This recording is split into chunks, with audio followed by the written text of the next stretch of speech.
ser gay por si só não é pecado. Por quê? Porque você está tendo uma tentação homossexual. O que é o pecado? É a prática da homossexualidade. Ser gay por si só não é pecado? Atração por pessoa do mesmo sexo não é pecado? Disse Iago Martins. Essa linguagem usada pelo Iago para descrever o fenômeno do homossexualismo é uma linguagem pecaminosa, ela foi além, ainda disse que é heresia. Durante esses dias na internet estava acontecendo um debate referente a essa questão da homoafetividade e ser um pecado ou não, o simples fato de ser tentado, de sentir o desejo, de sentir uma atração homoafetiva. Nesta discussão, os nomes que estavam em pauta, que estavam em alta, se você pesquisar, estava rolando o nome do Iago Martins, do 2D de Teologia, o pastor Rodrigo Musselin. No debate tinha outros pastores também, uns se posicionando a favor do Iago, outros se posicionando a favor do Rodrigo. Esse debate é um debate que não começou aqui. O próprio livro, tem um livro que é o livro Pastores à Venda. Eu vou deixar até o livro na descrição para quem se interessar. Nesse livro, ela fala sobre esse tema, né, que tem dividido, inclusive a igreja americana, referente ao Side A e o Side B, que seria o lado A e o lado B dessa discussão em relação a uma afetividade, homossexualidade, ser pecado ou não.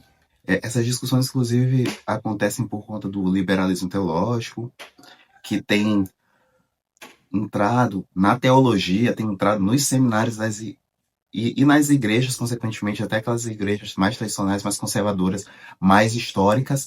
Então, uma coisa importante aqui a se tratar em referente ao tema é buscar saber qual lado está mantendo a fidelidade das escrituras, a fidelidade da ortodoxia. E o nome do livro ele é Pastores à Venda, né? Que o título em si ele já é chamativo para isso, porque muitos pastores eles acabam ficando se vendendo mesmo, vendendo a sua ortodoxia, vendendo a sua fidelidade à escritura, negociando para poder se adequar ou ficar bem na fita. Mas vamos ao ponto, direto ao ponto. O ponto é saber se a prática é pecado, se a atração não é. Mas a atração não é. Na verdade, é isso que é a maior celeuma acontecendo.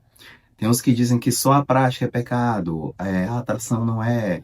Então dá para um cristão ser fiel. A atração seria que nem a atração que um heterossexual sente por qualquer pessoa do sexo oposto, que também ele sente atração, não necessariamente ele vai ter pecado. Isso é delicado, né? Vamos pensar sobre isso. Uns vão dizer que o cristão ele pode sentir atração, desde que viva essa atração homoafetiva, essa atração homossexual, mesmo que desde que viva em castidade. Então ele pode sentir. E até tem uns que dizem até que ele pode manter a identidade, mas lutar contra o pecado e também manter essa castidade. Seria o crente se identificar ou dizer que é gay cristão, algo nesse sentido. E aí que começa a tensão. Até porque, assim, tanto a tradição reformada quanto a própria escritura, ela coloca que não é somente a ação que ela é pecaminosa. O Senhor Jesus disse, quem sente atração, quem olha para uma mulher com desejo, já adulterou no seu coração.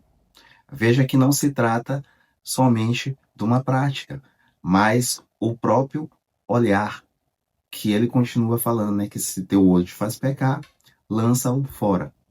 O side A, que é o lado A, ele afirma que relacionamentos do mesmo sexo podem ser compatíveis com a fé cristã. Então, o lado A, ele realmente é bem liberal, porque ele coloca que o relacionamento homoafetivo, homossexual, não é pecado. A pessoa pode manter a sua fé cristã e ainda assim ter relacionamentos desse tipo. Já o side B, que é o lado B, afirma que a prática é pecado, mas a atração não é pecado. Então o lado B, diferente do A, o A já coloca, não é pecado.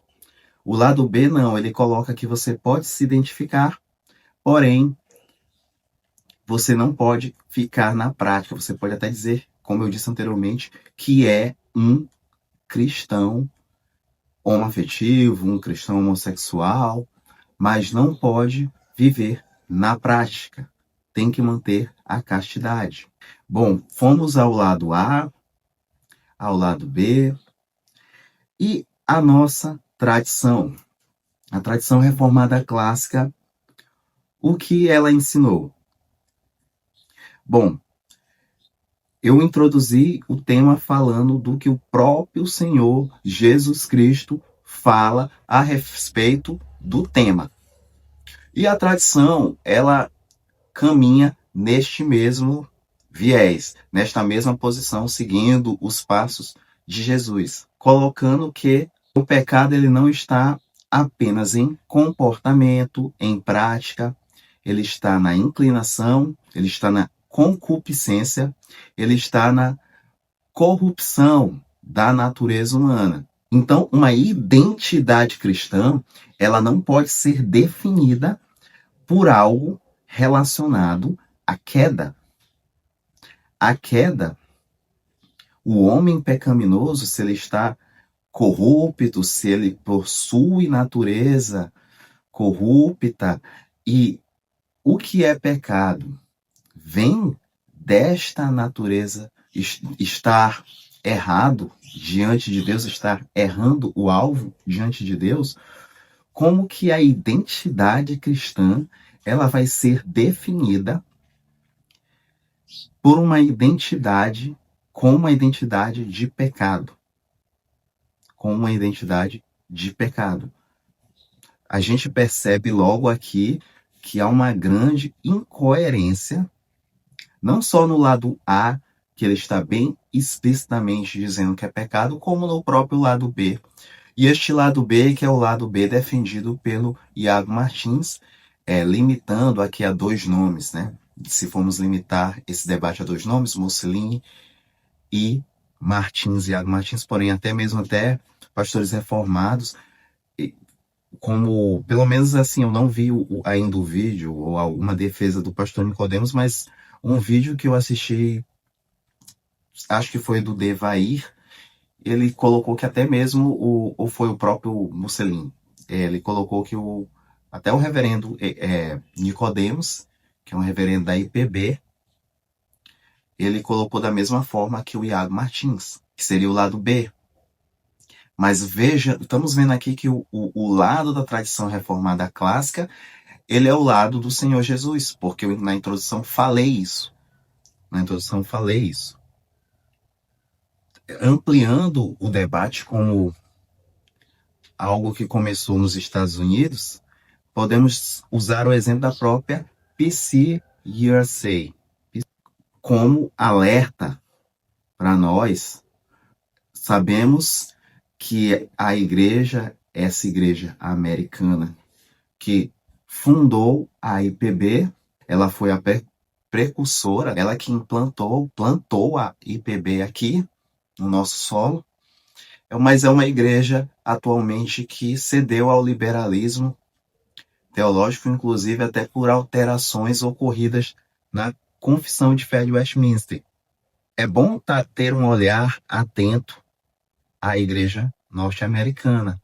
A PCUSA é um exemplo que sempre está sendo citado. E ela foi ocorrendo, as mudanças foram ocorrendo gradualmente. Muitos dizem, muitos às vezes de forma, um prognóstico infelizmente negativo, enxergam que a IPB tem que se agarrar à confessionalidade, à sua doutrina, à sua identidade presbiteriana, para que não culmine nessa igreja americana, que começou aos poucos assim, começou com mudanças, alterações na confessionalidade, depois em interpretação, depois as práticas e nas suas doutrinas atuais e na sua organização atual.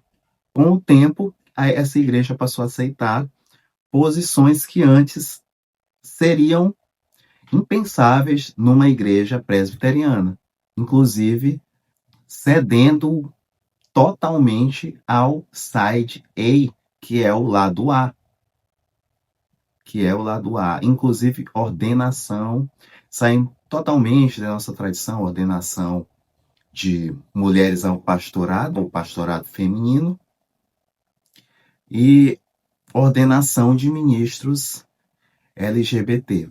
A corollary in the faith of our LGBTQIA siblings. And to be perfectly clear, this is not because you, are sick and in need of healing. It's because of your remarkable faithfulness to the church, an institution that for years upon years, for lifetimes even, told you there is no place for you here, or at least there is no equal place for you here. Isso não aconteceu de repente. Como eu falei, foram questões que foram ocorrendo gradativamente. Quando vimos, já estava como está, dessa forma. Às vezes, quando observo a igreja no Brasil, e também eu estava assistindo um vídeo também do Devair do Eatri, ele falava que há 20 anos, se você olhar para a igreja evangélica brasileira, eu vou falar de modo geral mesmo, não diria só uma igreja tradicional ou pautada nas escrituras como a igreja presbiteriana, porque eu faço esse debate com pessoas da Assembleia de Deus e outras tradições pentecostais, enfim, né? E eles também observam que, se pegarmos a igreja 20 anos atrás, era impensável você olhar para a igreja e pensar num lugar que você está indo lá para ser agradado, para você ouvir uma palestra coach, coisas que dentro da própria IPB hoje em dia tem gente que acha um absurdo. A criança não tem que ficar no templo, tem que ficar numa salinha, como é que ele vai aprender? Isso eram coisas que há 20 anos atrás eram impensáveis.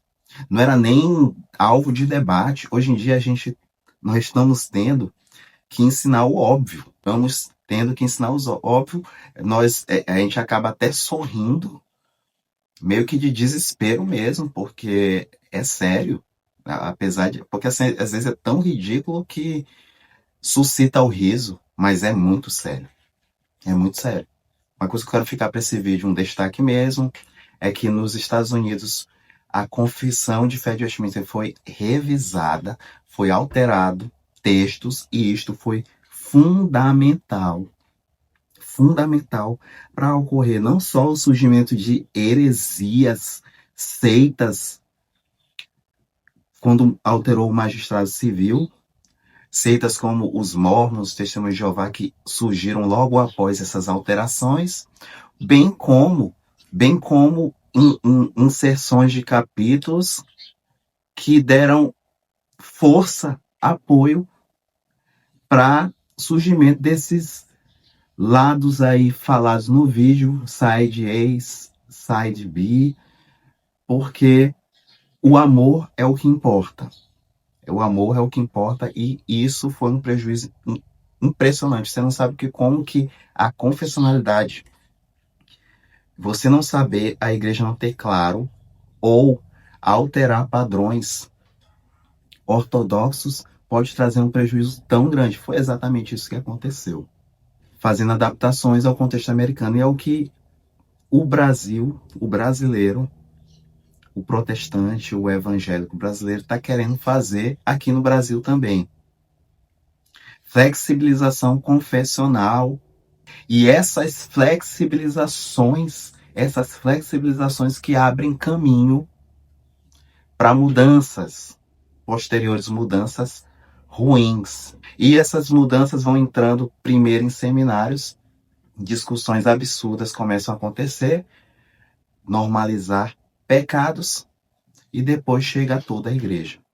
Um exemplo é o seminário de Princeton, e o liberalismo teológico neste seminário, ele cresceu de uma forma que envergonharia todos os reformadores. A escritura ela é questionada. O liberalismo ele ataca o sola escritura. Ele ataca o sola escritura, passa a questioná-lo e você passa a aceitar o que é mais conveniente e o que o progressismo coloca como correto, e a escritura e a doutrina ela não vale mais. O solo da escritura é jogado no lixo. Parafraseando aqui o Gresham Machen, vou ler para vocês, né? É o alerta que o liberalismo ele não é apenas outra forma de cristianismo, é outra religião. Então a pressão cultural ela começa a vir. Tem ideias de pedagogia. Quando eu falo de coisas óbvias como crianças no culto, toda essa questão tradicional sendo tirada, crianças na salinha e não no culto, as pessoas se valem da pedagogia Paulo Freireana e não de Cristo. E então eles começam a questionar o que o próprio Senhor Jesus Cristo, o que Deus, o que os apóstolos falam, para se render ao progressismo e ao Paulo Freire, por exemplo. Pastores à Venda, esse livro que eu já citei aqui, é bem sugestivo esse nome, é um nome assim que parece que cabe muito bem a qualquer contexto, não só o americano, mas é o que acontece muito aqui no Brasil. Estes pastores se venderam, de fato, e a igreja já mudou. Então a cultura ela está influenciando a igreja e ela que está definindo o que é pecado e o que não é, e não Cristo, e não o que Deus fala em sua palavra. Esses pastores começam a enxergar a igreja como uma empresa e os fiéis, os membros, como clientes. E o cliente tem sempre razão, então ele nunca vai ser confrontado. Ele vai ser ali agradado. Afinal de contas, ele paga o dízimo. Falando aí dos pastores que estavam nesse debate, eu vi muitos pastores da IPB, e eu vou aqui falar muito da Igreja Presbiteriana do Brasil, para não passar pano. Eu vi também que o David Icke, esqueci o nome dele, também ele também se apoiou no lado B. Tem um pastor que agora que eu esqueci o nome, ele tem um canal no YouTube. Se eu lembrar, eu vou colocar a imagem dele aqui, se eu conseguir lembrar o nome dele. Eu não tô lembrando o nome dele, mas eu vou colocar aqui. Eu vi rapidamente também um vídeo dele, que ele também se colocou no lado B. E são todos da IPB. Todos da IPB. Mas os pastores como o Rodrigo Mocelin, por exemplo, que assim, tanto os dois nomes principais que eu tô colocando aqui é o Iago e o Rodrigo. O Iago, eu acho que ele é até um cara sincero, mas sinceridade nem sempre tá pautada na escritura. Você acha que não existem mormons e testemunhos de Jeová altamente sinceros? Mas assim, o Iago, de qualquer forma, eu creio que ele leva assuntos de forma muito irreverente. Eu acho que é um ponto muito negativo dele, é esse. E uma das coisas assim, fora o excesso de publicidade que tem no canal dele, mas tudo bem, é uma questão dele. Agora, uma das coisas absurdas nessa publicidade são a falta de referência, com camisas de Cristo, maromba, cupons com o nome Jesus, um nome tão sagrado, enfim, mas ele sabe dele. E o pastor Mocelin, ele já é um pastor que eu vejo que ele tem uma postura mais ortodoxa, mais reformada. Em geral, eu irei concordar com o que é dito pelo Mocelin, algumas exceções, mas no geral eu concordo.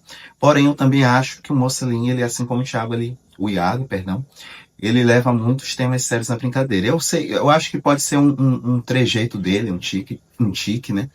Mas quando ele aborda um tema, geralmente ele dá uma espécie de riso, gracejo durante o discurso dele, mas Ok, pode ser como eu sorrio ainda agora quando falei acerca do pecado, mas ele faz muito, eu acho que não é legal, né? Você trazer um tema sério e o tempo todo tá de ironiazinha, mas eu, em geral, eu concordo muito mais com o Mussolini do que com o Iago. Então, além de ser um problema teológico, um problema doutrinário, este problema de